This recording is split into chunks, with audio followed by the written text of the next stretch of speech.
33% of the managers say that they know within the first 90 seconds whether they're going to hire that person or not. And that's the power of the first impressions, which can decide the fate of your interview. That is what we're going to discuss today, how to crack that interview, and that's what this video is all about.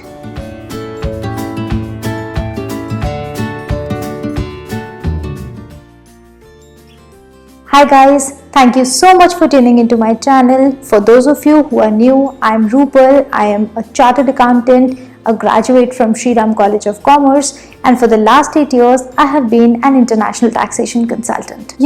मैंने बहुत interviews दिए हैं during college or for articleship or even when I was switching the job. But my real experience actually came when I was on the other side of the table interviewing potential candidates for my team. So I thought, why not collate all that experience in one video and share with you. So without wasting much time, let's start. Point number 1, checking about the company's background. Now, जैसे आपको interview की call आए, आपको पता है आपको कौन सी company में जाना है, go to that company's website. हर एक कंपनी की वेबसाइट पे they state about their vision and about their mission. Read about that. Read about the company's products, company's departments, वो कितनी लोकेशन में प्रेजेंट है. All of these things add value that you know about the company. And as per a survey, it says 47% of the interviewers reject the person because they don't know anything about the company. So that is your step 1. Step 2 is knowing about the profile. The HR would have told you that what profile you're applying for, and if you know about that, list down the people who you know work in that company or who work in a similar profile. Talk to them religiously, call them, ask them genuine questions, because this will get you a perspective about your future in that particular department, in that particular profile, and how you can grow in the career in that profile. Step number 3 is my favorite. Tell me something about yourself. This is the most basic question that you should definitely prepare. Write it down and prepare the script. What mistake most people do is that they start speaking what is already written on the CV. Here the interviewer is actually looking for the confidence and your passion about your life story. So your answers should cover points about your personality, about something about your hobbies, or how your life story resonates with the educational background, with your career choices. For example, you can say that I grew up in a family of progressive parents, and that helped me make independent choices at a very early stage of my life. When I was in school, I was interested in numbers, and when I went to college, I grew interest in taxation and in law, and that's why I decided to do my honors in taxation.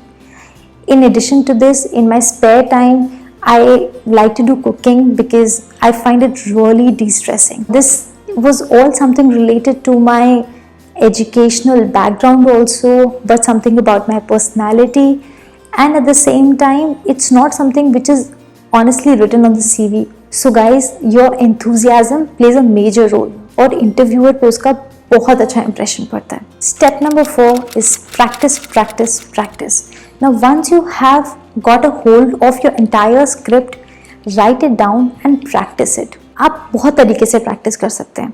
आप mirror के सामने practice कर सकते हैं, आप अपनी voice को record कर सकते हैं और बाद में सुन सकते हैं कि क्या आपकी voice में वो confidence आ रहा है. और आप ऐसे भी practice कर सकते हैं कि आप smartphone में अपनी video को record करिए and then look at yourself, how your hand movement is, how your voice is sounding, or for that matter, how is your eye contact. All of these things play a major role in demonstrating your confidence. Your posture, your eye contact, your hand movements, your voice simulation, and all of these are very important when it comes to the matter of interview. Step number 5 is revise your CV. When we make our CV, we make it a very detailed CV, but it's very important that on each and every item of the CV, you should have at least a minute or two to speak. ऐसा नहीं होना चाहिए कि आप interview में पहुंचे और वहाँ पे it was a very old assignment and the interviewer asked the question and you're like, Not that. Step number 6 is mock interviews. You can reach out to your friends, to your families, and you can ask them to, take your CV, ask you certain questions from the CV or certain HR related questions. It is always a different experience when the other person is asking you a question vis-a-vis a situation when you are practicing yourself. Confidence level, the nervousness, the voice simulations, it all changes. So you should definitely have a mock interview with any of your friends or family or any person of your choice. Let me also give you an example of what kind of questions are the generic HR questions. First kind of question could be, what is your biggest strength or what is your biggest weakness? Or where do you see yourself 5 years down the line? The trick here is you should not have a one-word answer to this. On the point of your biggest strength or your biggest weakness, here the interviewer is actually looking how positive you are in life. So you don't have to be very negative about yourself when you're talking about your weaknesses. You have to portray in a manner that this is something you identify as your weakness and something that you're working on to become a better person. On the question, where do you see yourself 5 years down the line? Now here the interviewer is actually looking for your commitment towards the company. So if you answer that I may be doing an MBA 5 years down the line, may show that you are not really committed to the company that you're coming for the interview. Or if you answer that in 5 years I want to be the CEO of the company. Now again, this is not a practical answer. So your answer somewhere could be that maybe in 5 years I would be somewhere in the managerial position. Now this shows that it's practical and at the same time you're actually looking forward to working in the company and growing in the company. So friends, till here we have covered the points what you can do before the interview. The rest of the 4 points will cover the aspects what you have to do on the day of the interview. Point number 7, dress professionally. Now professional dressing is very, very important. Whether it is a physical interview or a video conferencing, 50% of the interviewees get rejected because they're not appropriately dressed. Your professional dressing is the first thing that the interviewer will see much before you would start speaking and start telling about how you are the suitable candidate for this interview. Point number 8 is reaching before time. Now everybody talks about reaching before 15 to 30 minutes before time so that you're not late. What I'm here telling you is reach before time so that you can visualize yourself sitting in that particular office, and also log in before time if it is a video conference. It will help boost your morale and your interview would go much better. Point number 9 is when you land in a tricky situation. What if you're asked a technical question and you know the answer but you're nervous? Or you're asked a technical question and you don't know the answer at all. So in the first scene, when you're nervous, it is okay to take a step back, request the interviewer that you would take a couple of minutes to assimilate your thoughts and then say the answer. If you have a pen and paper, you can write it down. If you don't, you can assimilate all these thoughts in your mind and then start speaking the answer. The other situation is when you don't know the answer at all. Here, my personal suggestion is do not bluff with the interviewer. See, that person is someone who has taken loads of interviews before you.